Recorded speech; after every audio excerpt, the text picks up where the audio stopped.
அன்பார்ந்த இறைமக்களே, கிறிஸ்துவின் மர்ப ஜபக்குழியின் வாயிலாக என்று உங்களை சந்திப்பது நான் பெரும் மகிழ்ச்சி அடைகிறேன்.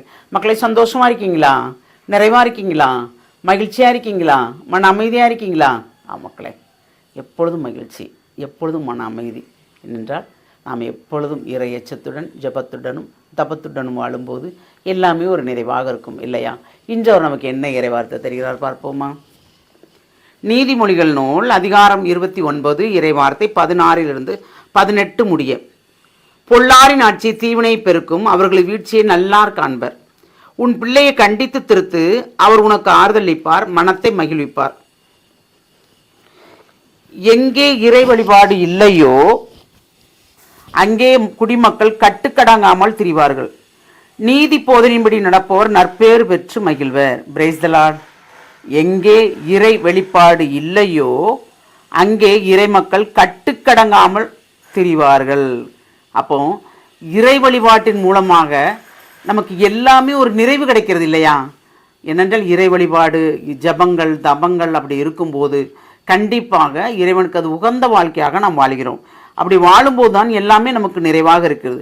எந்த ஆட்சி நடந்தாலும் அது நல்லாட்சியாக இருந்தால்தான் நாம் அதில் நிறைவேற முடியும். நல்லாட்சி இல்லை என்றால் நமக்கு துன்பமும் துயரமும் தான் இல்லையா? அப்போ இறைவன் ஒருவர் எந்த ஆட்சியை கொண்டு வர வேண்டும் என்று விரும்புகிறாரோ அந்த ஆட்சி கண்டிப்பாக நடக்கும் இல்லையா?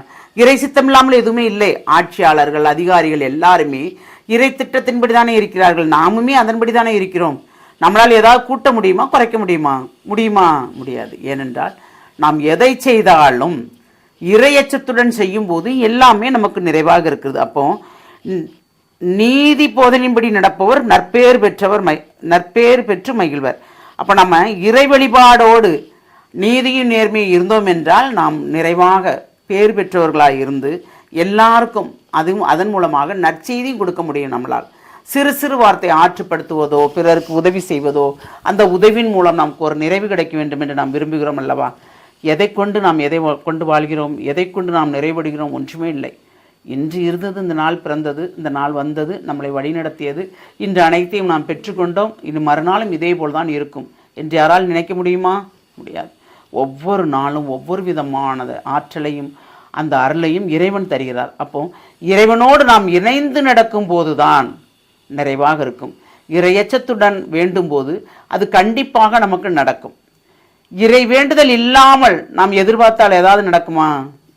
நடப்பதற்கு வாய்ப்பே இல்லை. ஏனென்றால் இறைவன் இன்றி ஒன்றுமே இல்லை. படைத்தவர் அவர், நம்மளை வாழ வைப்பவர், பாதுகாப்பவர் அவர். அதனால் அவருடைய பாதுகாப்பு எப்பொழுதும் நமக்கு வேண்டும்.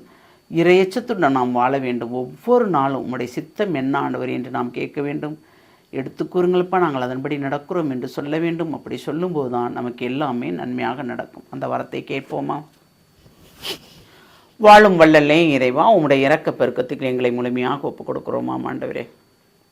இந்த நாளை நிறைவாக நீங்கள் ஆசீர்வதித்த அந்த கிருபைக்கு நன்றி ஆண்டவரே. எது எது எங்களுக்கு தேவையோ அதை அனைத்தும் நீர் செய்து எங்களை நிறைவாக வழிநடத்துகிறீரே. நாங்கள் மட்டுமல்ல ஆண்டவரே, எங்களை சார்ந்தவர்களும் எங்கள் அருகில் இருப்பவர்களும் ஆமாண்டவரே அனைவரையும் நாங்கள் உற்று நோக்கும்படியும் எங்களால் இயன்ற அளவு அவர்களுக்கு உதவி செய்யும்படியும் தேவரே எங்களை தூண்டுகிறீரே. அந்த தூண்டுதலுக்கு கொடான கொடி நன்றி ஆண்டவரே. உம்முடைய இரக்கமும் தயவும் எங்களுக்கு எப்பொழுதும் இருக்கும் என்று நாங்கள் நம்புகிறோம், விசுவசிக்கிறோம். அந்த நம்பிக்கையில் எங்களை முழுமையாக உம்முடைய இரக்கத்துக்கு ஒப்புக் கொடுக்கிறோம். ஜெபங்கேக்கும் நல்ல பிதாவே. ஆமேன், ஆமேன், ஆமேன்.